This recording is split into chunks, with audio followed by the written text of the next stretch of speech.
आज की वीडियो में हम लोग घातांक पर चर्चा करते हैं। घातांक जिसको अंग्रेजी में एक्सपोनेंट कहते हैं। तो ये बड़ा ही इम्पोर्टेंट टॉपिक है क्योंकि बहुत सारे क्वेश्चंस में इसका प्रयोग होता है और इसकी समझ क्लियर होना ज़रूरी है। यहाँ पर देखिए घातांक होता क्या है? अगर हम देखें यहाँ पे डेफिनेशन इसकी, तो एक ही संख्या का बार-बार गुणा होने पर उसे घातांक के रूप में प्रदर्शित कर सकते हैं। तो ये है एक तरीका जिसमें हम सेम संख्या का कई बार गुणा अगर है तो उसको प्रदर्शित कर सकते हैं। जैसे सेम संख्या को कई बार जोड़ते हैं हम तो उसको गुणा के रूप में प्रदर्शित कर सकते हैं। यहाँ पे देखिए 3 का 2 बार गुणा है, ये आप देख सकते हैं 3 गुणे 3, इसको बराबर 3 घात 2 ऐसे हम लिख सकते हैं। तो जब हम लिखते हैं किसी भी एक ही संख्या के गुणा को घात के रूप में, तो जितनी बार गुणा हुआ है उस संख्या के ऊपर दाहिनी तरफ थोड़ा-सा वो हम लिख देते हैं कितनी बार हमने गुणा किया। जैसे यहाँ पे 3 गुणे 3 था, 3 का 2 बार गुणा हुआ है, तो 3 हमने लिख दिया और ये ऊपर यहाँ पे 2 लिख दिया। यहाँ दूसरे में एग्ज़ाम्पल में देखिए 2 गुणे 2 गुणे 2, 2 का 3 बार गुणा हुआ है, तो इसको 2 का 3 घात लिख देंगे और यहाँ पर एग्ज़ाम्पल में 9 का 4 बार गुणा हुआ है, तो 9 लिख दिया हमने और दाहिनी तरफ ऊपर 4 लिख दिया।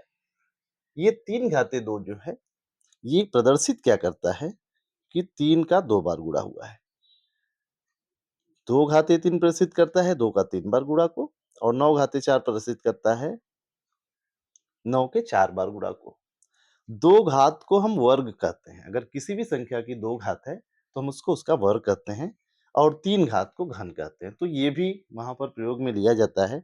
अब यहाँ पे एक चीज़ समझ लेना ज़रूरी है, जैसे हमने 3 गुणे 3 किया, तो ये 3 घाते 2 के रूप में हमने इसको प्रेज़ेंट किया, प्रस्तुत किया। तो 3 गुणे 3 जिस संख्या का हमने गुणा किया है, उसको हम कहते हैं आधार। जो घातांकी प्रदर्शन किया जाता है किसी संख्या का घात के रूप में, तो वहाँ पे 2 बात होती है। एक होता है आधार और दूसरा होता है घात। तो जिस संख्या का आपने गुणा किया उस संख्या को हम आधार मानते हैं और जितनी बार गुणा किया है, अर्थात यहाँ ऊपर जो दाहिने हम थोड़ा-सा प्रदर्शित करते हैं, इसको हम कहते हैं घात। तो पढ़ने की बात अगर हम करें तो इसको हम पढ़ते पढ़ते हैं 3 घाते 2 या 3 पावर 2 अंग्रेजी में अगर पढ़ें। 2 जो है वो एक्सपोनेंट है और 3 क्या है? बेस है। 2 इसकी घात है और 3 आधार है। जो 2 घात होता है उसको हम स्क्वायर के रूप में भी पढ़ सकते हैं। इसको 3 का वर्ग या 3 घाते 2 3 स्क्वायर भी हम कह सकते हैं। अर्थात अगर ये कहीं पे लिखा हुआ है तो हम इसको पढ़ना चाहें तो क्या-क्या पढ़ सकते हैं? 3 घाते 2 पढ़ सकते हैं, 3 स्क्वायर पढ़ सकते हैं, 3 पावर 2 पढ़ सकते हैं। तो ये तरीका होता है संख्याओं को घातांकी रूप में प्रदर्शित करने का और उनको पढ़ने का।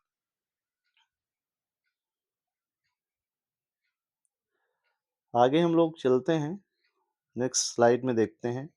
इस स्लाइड में जो ध्यान देने वाली बात थी वो ये थी कि किसी भी संख्या की घात अगर 2 है, तो हम उसको कहते हैं कि वह संख्या का वर्ग है।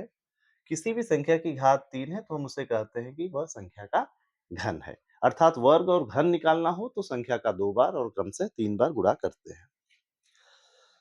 अब यहाँ पे ऋणात्मक घातांक की बारी आती है। जैसे मान लीजिए कोई संख्या है, 4 ही हम ले लेते हैं और इसकी घातांक की बात करें तो 4 घात ऋण 2 है। इसका क्या मान होगा? ये यहाँ पे समझने वाली बात है। किसी भी संख्या का ऋणात्मक घातांक अगर है तो 1 बटा बाकी सब चीज़ें वही रहेंगी, धनात्मक घातांक के बराबर हो जाएगा। मतलब 4 घाते ऋण 2 का मान 1 बटे 4 घाते 2 के मान के बराबर होता है।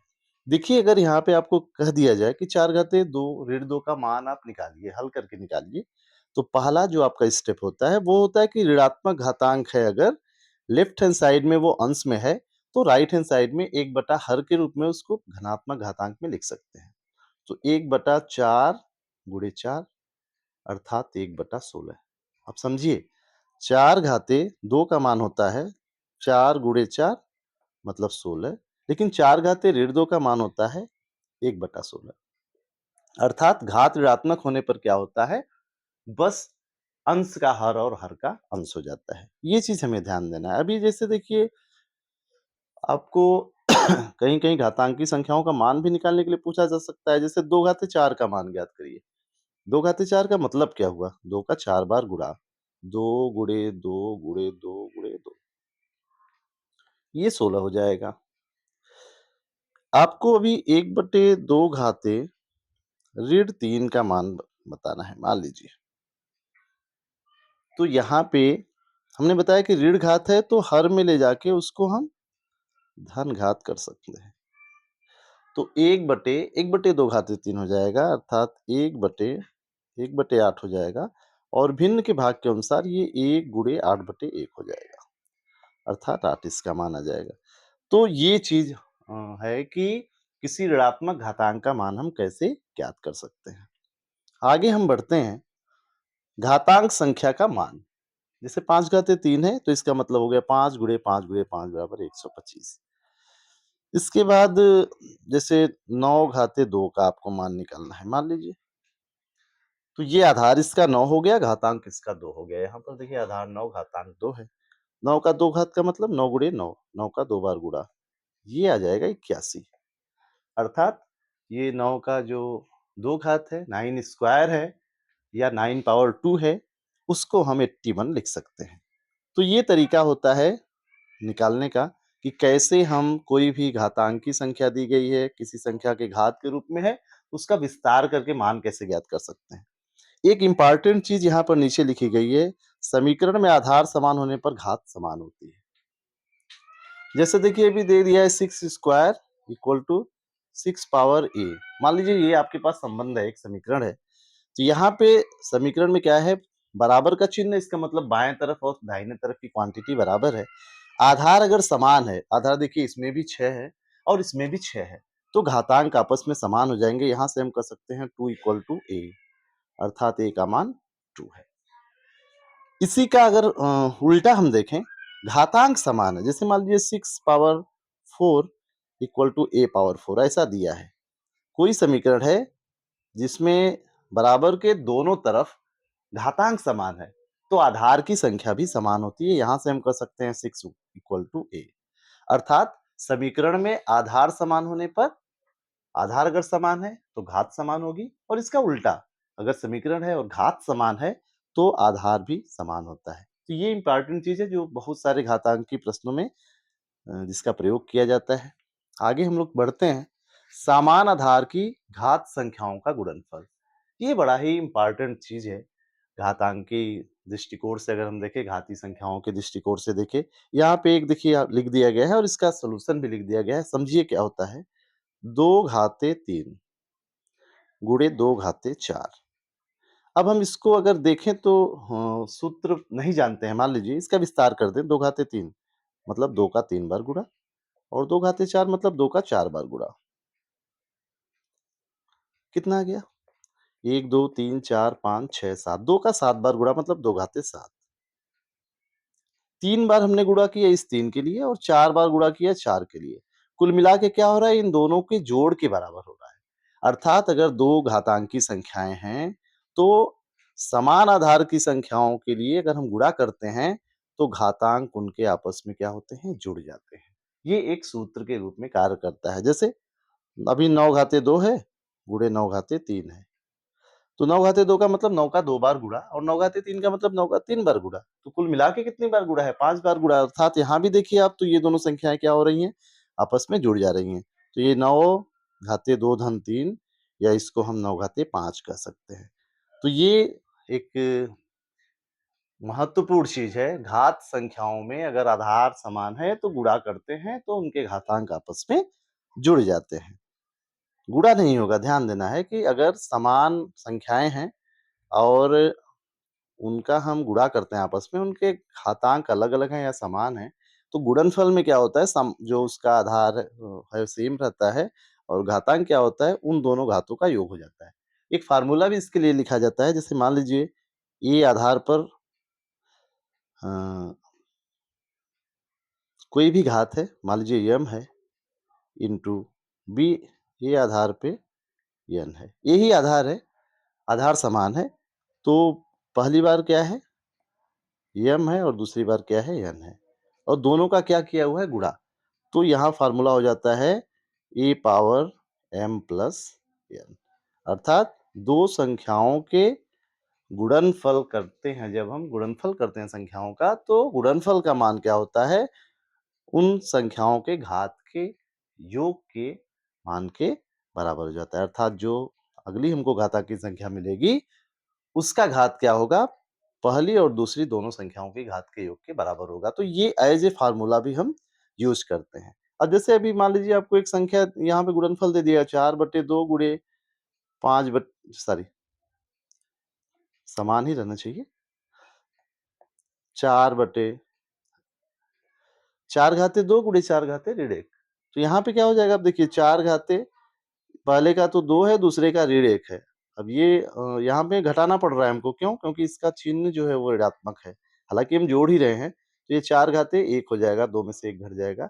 तो कहने का मतलब है कि ये जो सूत्र है आपका a power m into a power n equal to a power m plus n, ये धनात्मक घातांक पर भी लागू होगा और ऋणात्मक पर भी लागू होगा। आगे हम बढ़ते हैं, देखते हैं समान आधार की घात संख्याओं का भाग।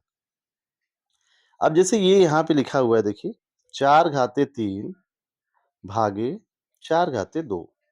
इसका विस्तारित रूप आप देखिए अगर, तो 4 गुणे 4 गुणे 4, और जिससे भाग देना होता है वो हर में लिखा जाता है, तो 4 गुणे 4।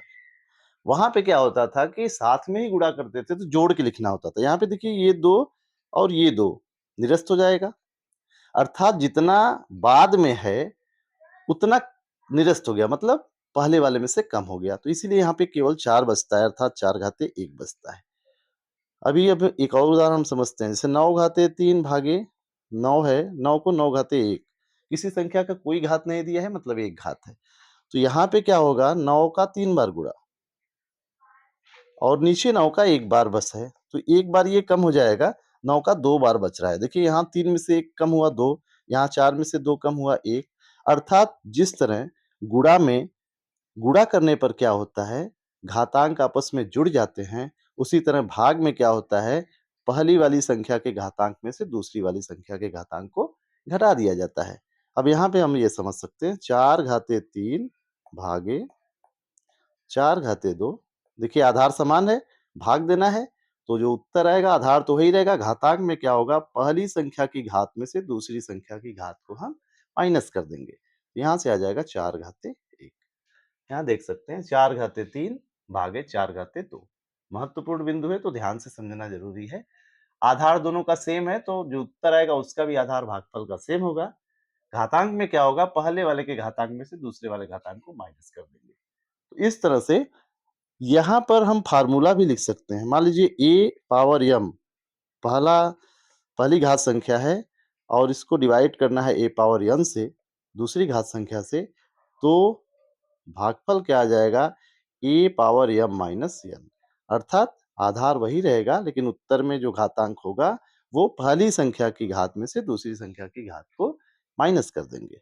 और भी उदाहरण समझ सकते हैं, जैसे मान लीजिए 9 घाते 2 है, 9 घाते 20 है भागे 9 घाते 10 है। तो यहाँ उत्तर क्या हो जाएगा, 9 घाते पहली का घात 20 है, ऋण दूसरी का घात 10 है। तो 20 में से 10 घटा देंगे 10 आ जाएगा, 9 घाते 10 हो जाएगा। तो ये है अ, समान आधार की घात संख्याओं का भागफल। आगे हम बढ़ते हैं, देखिए दो संख्याओं के गुणनफल का घात। अभी जैसे 4 गुणे 5 है, पहली संख्या क्या है 4 और दूसरी घन संख्या है 5। इनका गुणनफल 4 गुणे 5 है। इसका अगर कुछ घातांक दिया है तो पूरे का ये घातांक है। कोष्टक क्या प्रदर्शित करता है कि ये पूरे का घातांक है। तो ये हल करने के लिए क्या होता है, पहली संख्या जो है 4 उसका घात 3 हो जाएगा, गुणे जो दूसरी संख्या है 5 उसका घात 3 हो जाएगा। कैसे होगा ये हम देख के समझ सकते हैं। जैसे ये क्या है, एक ब्रैकेट में ये चीज को आप एक चीज मानिए, मान लीजिए कोई संख्या है ये, तो 4 गुणे 5 को आप अपनी नजर में एक ही संख्या मानिए, तो इसके 3 घात का मतलब क्या हुआ, इसका 3 बार आपस में गुणा। 4 गुणे 5 एक बार हो गया गुणा, 4 गुणे 5 2 बार गुणा हो गया, 4 गुणे 5 3 बार गुणा हो गया।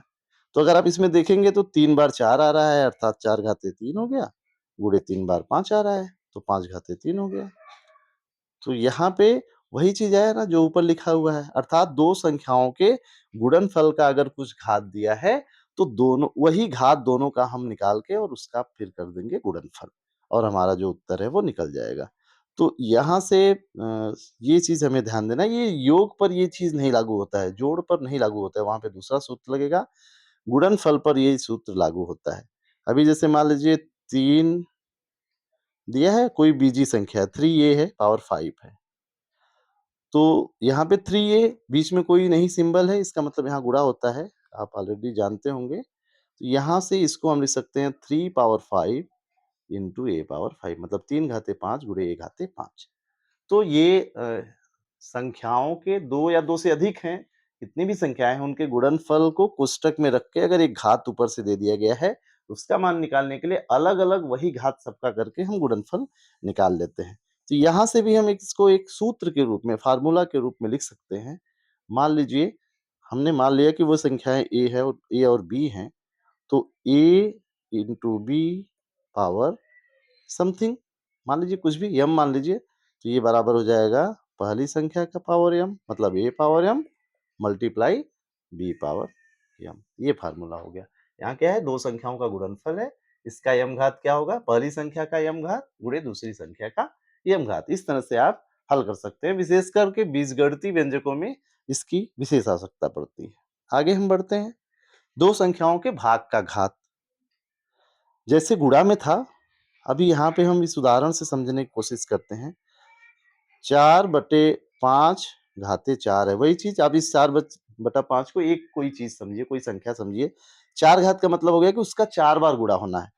तो 4/5 एक बार हो गया, 4/5 2 बार हो गया, 4/5 3 बार हो गया और 4/5 4 बार हो गया। 4 बार जब हमने गुणा किया, तो देखिए ऊपर 4 का 4 बार गुणा है, तो ये 4 घाते 4 हो जाएगा, बटा नीचे 5 का 4 बार गुणा है, 5 घाते 4 हो गया। यहाँ पे अगर हम समझें, तो ये देखिए 4/5 पावर 4 क्या हो गया, किसी भिन्न की कोई घात है, तो अंश की उतनी घात बटे हर की उतनी घात हो जाती है। गुणनफल में क्या होता है, पहली संख्या की उतनी घात गुणे दूसरी संख्या की उतनी घात, लेकिन भिन्न में क्या होता है, अंश की वह घात बटे हर की वह घात। तो इस तरह से हम इसको हल कर सकते हैं। अब ये इसको भी हम एज ए फार्मूला लिख सकते हैं, जैसा कि आप देखें, समझते हैं हम, जैसे a upon b power m है, तो इसको a power m upon b power m लिख सकते हैं। अर्थात किसी भिन्न की कोई घात दी गई है, तो उसका मान क्या होगा, अंश की वह घात बटा हर की वह घात। आगे बढ़ते हैं, किसी संख्या के घात की घात। अब जैसे घातांक की संख्या, फिर उसका कोई घात आ गया है। अब ये देखिए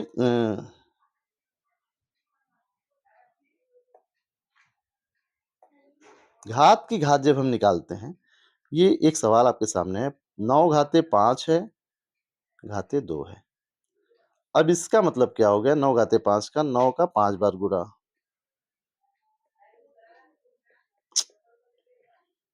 और फिर इसका घात 2 है। अब 2 का मतलब इसका पूरे का 2 बार गुणा, तो 5 बार तो था ये ब्रैकेट के अंदर, और इसका 2 बार गुणा, मतलब ये 1 बार हो गया, 5 बार जब हम 9 लिखेंगे, और फिर 1 बार और,